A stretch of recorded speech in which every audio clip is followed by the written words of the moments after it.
Hello, Aravind Yuvraj here, and I am here to present you the summary of the play Birthday Party, which was written by Harold Pinter, and the full-length version of it was produced in the year 1958.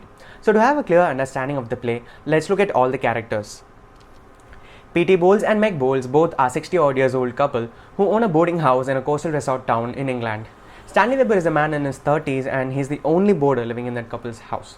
Lulu, a young lady in her 20s, appears in some parts of the act. Goldberg and Megan are the two men who will be visiting PT's for a distinct job. The play starts with PT and Meg sitting at their breakfast table and having their usual morning discussions. Meg made cornflakes and fried toast for her husband while he was reading the newspaper, and she asks him, "How does it taste?" He compliments her breakfast. PT tells Meg that he spoke with two men at the beach yesterday and they would be staying at their house for 2 days. Meg fetches Stanley from upstairs and presents him the cornflakes and the fried toast. He complains about it. When PT left for work, Stanley calls Meg a bad wife for not giving her husband a fresh cup of tea. Meg flirts with Stanley, but he still argues with her. Meg tells about the visitors and Stanley is surprised as none visited the house since he was a boarder.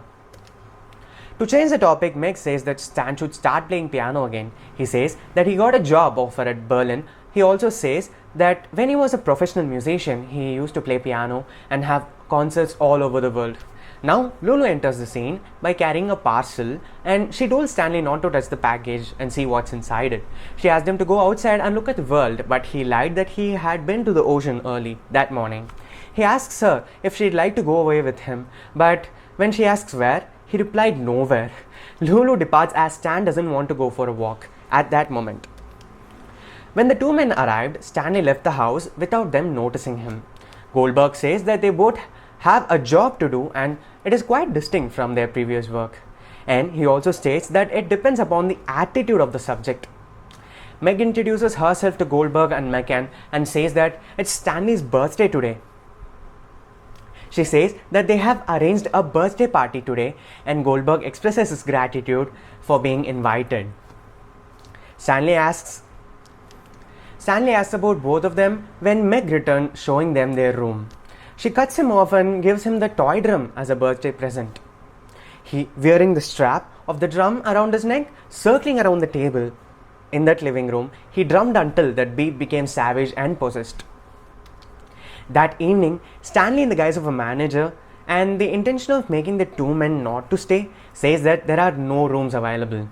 Goldberg and McCann force him into a chair and ask him absurd questions like, why did he betray his organization? Who killed his wife? And Stan answered that he doesn't have a wife. They continued questioning him by asking whether the number 846 is possible or necessary. At last, in response to a question about whether the chicken or the egg came first, he screamed. Now, Meg entered the room drumming and she was wearing her party outfit. Later, Lulu enters the party scene. PT was unable to make it. Poor PT. Meg proposes a toast which goes off-road, but Goldberg said that he was moved by it and proposed a toast too. They decided to play blind man's bluff. What happens next is utter chaos. During Stanley's turn, his foot breaks through a drum, dragging it. He tried to strangle Meg. Lights went out and when it came back, Stanley was about to rape Lulu. That's what the audience saw. Goldberg and McCann caught him and backed him against the wall. He had a psychopathic laugh. The next morning, Meg doesn't discuss about the party with PT. Ooh, that rhymes. Breakfast is not served and Stanley is not downstairs yet. Meg sees both men having an intense conversation with Stanley. She leaves the house and goes shopping. Goldberg then told about the party last night and about Stanley's nervous breakdown, which would brew day by day. Later, all three came downstairs. Stanley started speaking gibberish. Goldberg says that he and Megan are taking Stanley to the hospital. Unable to do anything, PT says, "Stan, don't let them tell you what to do." I hope I imitated him properly.